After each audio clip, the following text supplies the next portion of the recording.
사건의 그 이후를 쫓아가 보는 시간입니다. AS 뉴스. 오늘은 19년 전 대구로 가보겠습니다. 1998년 집으로 돌아가던 한 여대생이 성폭행을 당하고 도망을 치다가 교통사고로 숨집니다. 이 사건은 일명 대구 여대생 사망사건 이렇게 불리죠. 당시 단순한 교통사고로 그냥 묻힐 뻔했던 이 사건은 딸의 죽음을 끈질기게 추적한 아버지로 인해서 세상에 알려졌습니다. 그리고 2011년 경찰은 다른 사건의 범인으로 잡힌 스리랑카인의 DNA가 이 숨진 정량의 속옷에서 나온 것과 일치한다 발표를 하면서 범인이 잡히고 사건은 종결되는 듯 했습니다. 그런데 문제는 강간죄 공소시효가 이미 끝난 겁니다. 강간죄는 5년, 특수강간도 10년. 결국 특수강도강간. 그러니까 강도까지 저지른 뒤 강간을 했다. 이런 죄명으로 가야만 공소시효가 15년이 되는 건데요. 결국은 이 강도를 저질렀다는 부분 입증에 실패하면서 그제 이 스리랑카인 대법원에서까지 무죄 판결을 받습니다. 그래서 저희가 이 피해자 가족들의 입장을 좀 듣고 싶어서 전화를 드렸는데 뜻밖의 얘기를 듣습니다. 그 스리랑카인은 애초에 범인이 아니었다. 지금 정량의 아버지는 이런 주장을 하시는 겁니다. 이게 어떻게 된 걸까요? 고 정은이 양의 아버지 정현조 씨 오늘 직접 연결을 해보죠. 아버님 나와 계세요. 네, 안녕하세요. 네. 검찰이 범인이라고 기소해서 대법원까지 끌고 간 이 스리랑카인 결국은 무죄가 나서 이게 참 안타깝다. 아버님이 얼마나 슬퍼하실까 이러고 있었는데 예. 그 사람 무죄 맞다. 범인 아니다. 이러셨어요? 네, 맞습니다. 그게 무슨 말씀이세요? 그 유증자가 틀리는 것을 거짓을 기소해가지고 재판을 하니까 무죄가 당연한 거죠. 근데 검찰은 딸의 속옷에서 채취한 DNA하고 이 스리랑카인 DNA가 일치했다. 그래서 범인이다. 이렇게 지목한 거 아닌가요?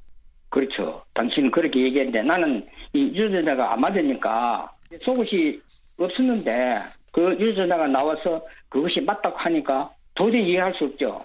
딸의 속옷이 98년에 사고가 났고 이 스리랑카인 범인이 잡힌 건 2011년인데 예. 검찰이 보관하고 있었던, 그러니까 남아있었던 게 없다고요? 그렇죠. 없죠. 혹시 남아있진 않더라도 그때 뭐 DNA를 채취해놨다든지 이런 것도 없었겠습니까?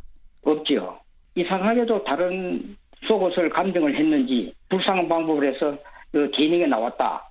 그것이 지금이어서 이제 그 스리랑카 외국인이 맞다고 하는 식으로 지금 범인을 지목한 거예요. 그러니 전부 무죄입니다. 아버님이 알기로는 딸의 속은 남아있는 거 없고 DNA 채취도 초동조사 때 못한 걸로 난 분명히 알고 있다. 네, 그렇습니다. 아버님, 그러면 아버님은 진범은 누구라고 생각하세요? 그때 당시는 그 학생의 어느 누가 그런 사람이 있다고 얘기를 했거든요. 그때 당시만 해도. 그러니까 이게 대학 축제를 다녀오다가 딸이 사고를 당한 건데 네, 그 학교 내에 누굴 거라는 소문은 파다했다 이 말씀이세요? 예. 그러니까 누군지 아버님도 특정은 못하시지만 어쨌든 이 스리랑카인은 아니다. 아니죠. 아니다. 그러니까 더 잡아달라고 했는데 그렇게 안 되고 계속 이제 스리랑카인으로 재판이 진행됐다 이 말씀이시군요. 예.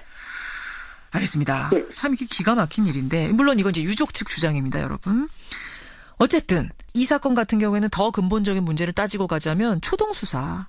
1998년 그때 초동수사만 제대로 됐더라도 범인 잡는데 이렇게 스텝이 꼬일 리는 없지 않았습니까? 그렇죠. 네. 그러면요. 조금 이제 어려우시겠지만 우리가 그 19년 전 그 사건 당일로 좀 돌아가 볼게요. 네. 처음에 연락을 어떻게 받으셨어요?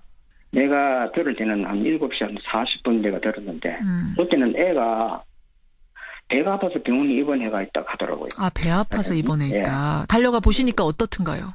나는 응급실로 가려고 하니까 우리 그 애들 동생 둘이가 있더라고요. 예. 그래 응급실 들어가면 아버지 그게 아니야. 영안실이야 하는 거야. 영안실이요. 놀란 거죠. 그래 확인하니까 영안실 직원이 밑에 교통사고를 당해서 험합니다. 보지 마세요.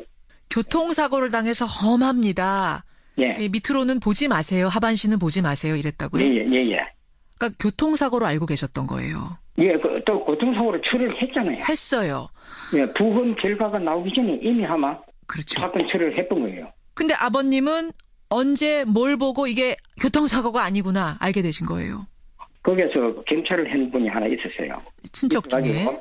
고속도로에 있는데 꼭 아니까. 속옷이 떨어져 있더라. 그래, 이 사람들 그런 걸 좀 겪었기 때문에, 이상하다. 혹시나 싶어서 가드레일에 걸어 놓고, 영화실로 간 거예요.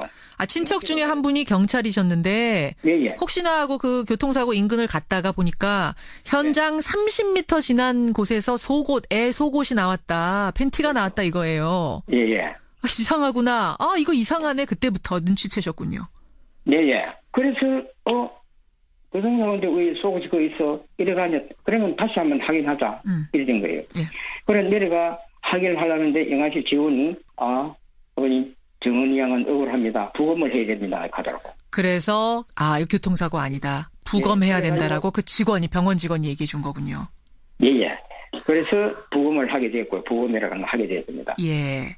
그래서 사건은 어떻게 종결이 된 거예요, 그때? 신고한 운전자가 교통사고를 냈다 하니까 그 말만 듣고 교통사고를 처리한 거죠. 부검 다시 했는데 그래서 부검 결과가 교통사고 전에 사망한 것이다라고 나왔는데도 그냥 그렇게 종결이 돼버렸어요? 그렇죠. 그리고 또 부검이가 이거는 단 교통사고와는 좀 틀린다. 틀리니까 빨리 수사해서 이걸 찾아라. 그런데도 해놨다고요. 그런데도 그냥 종결. 그걸 듣지 않고 그대로 묵살하는 거죠. 그 속옷에서 30m 멀리에서 발견된 속옷에서 정액 같은 게 나오진 않았습니까? 그건 나왔죠. 나왔는데도. 그렇죠. 제가 알기로는 그 처음에 사건을 이제 재수사해달라 이게 접수가 안 돼가지고 진정서만 70여 통 쓰셨다면서요. 네, 실제로는 그래도 더 썼습니다. 더 썼습니까? 제가 할 일이라고는 딴 거 없잖아요. 내가 수사권이 있어서 그렇다면 수상하니까 이걸 좀 해주시오 하면 보내고. 아니 이 진정서 70여 통 넘게 넣어도 안 받아주니까 결국은 안 받아주죠. 채소 장사 때려치고 그냥 아버님이 여기저기 수사하러 다니신 거예요. 그렇죠. 그러다 보니까 시간이 훌쩍 지나가지고 이 공소시효까지 넘어버린 거예요. 참. 이 공소시효를 하는 것은 이 피해자를 위해서는 있는 게 아니고 정말가 수사진을 위해서 있다고 봐야 돼요. 우리 피해자한테는 아무 소용이 없어요. 아무 소용이 없는. 아니 아버님이 그리고 온 가족들이 그렇게 노력을 했는데도 결국 지금 피해자는 있는데 아무도 벌 받는 사람이 없게 됐지 않습니까? 그렇죠. 이거 지금 하늘에 있는 딸은 이 상황 보면서 도대체 뭐라고 생각할까요? 글쎄. 물론 하늘에서 내보고 안 가겠습니까? 아버지 그만큼 노력해도 그렇다. 나는 알고 있습니다. 그렇게 얘기는 하겠죠. 아버님 딸이 서운해할 것 같진 않습니다. 이렇게 19년을 그 고생하면서 하나하나 증거 잡아가지고 지금까지 오셨는데 비록 공소시효 지나서 또 다른 수사관들이 도와주지 않아서 일이 이렇게 되긴 했습니다만 딸이 절대로 아버지 원망할 일 없습니다. 아버지한테 고맙습니다. 할 것 같습니다. 아버님. 네, 저는 그렇습니다. 내가 한번 실컷 울어봤으면 싶은 듭니다. 실컷 울어봤어요? 내가 아직 한번 울어보지를 못했어요. 너무 괘씸해가지고 이거 본인 보고도 수사진이 되게 괘씸하다. 이럴 수는 없다. 범인보다 수사관이 더 괘씸하다 이런 생각이 드셨어요? 그렇죠. 그래 눈물이 안 나더라. 너무 괘씸해서 눈물이 안 나세요? 이 자꾸 해결되면 울고 싶어. 아이고. 우리 국민들께 다시는 제2의 은희 사건 같은 일이 벌어지지 않게 하기 위해서 이러이러한 것들은 우리 국민이 나서서 고칩시다 하는 부분이 있다면 아버님 끝으로 말씀해 주세요. 형사소송법을 좀 고쳐서 유족이 제기할 수 있고 유족이 참견할 수 있는 그런 걸 만들어야 되고요. 왜 유족이 이게 의심이 되고 이게 그한데 왜 그것이 중요한데 그것을 아는 게 중요하냐.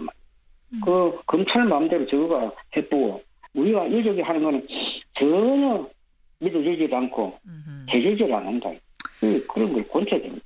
형사소송법을 고쳐야 된다. 유족들, 그러니까 피해자 측이 나서서 문제 제기도 할 수 있고 의견도 낼 수 있고 참견도 할 수 있어야지. 그리고 공개 정보도 투명하게 공유할 수 있어야지. 네. 이게 뭔가 왜 우리는 나중에 모든 게 끝난 후에만 결과만 받아봐야 하는 것이냐 이런 답답함을 지금 호소하신 거예요. 그걸 고쳐야 됩니다. 아주 중요한 부분을 지적해 주셨습니다. 생각할 지점이 아주 많았는데 아버님 힘내시고요. 네. 다시 예전에 그 19년 전에 평화롭게 채소 장사하시던 그때 물론 딸은 지금 없습니다만 다시 그때로 돌아가서 가족들하고 화목하게 살 수 있으시기를 그런 날이 오기를 저도 기도하겠습니다. 네, 감사합니다. 네, 도와주셔서 감사해요. 아유, 고맙습니다. 대구 여대생 살인사건 여러분 기억하실 겁니다. 그 사망사건 결국은 공소시효 모두 끝났습니다. 이 상황에서 아버지 정현조 씨 만나봤습니다.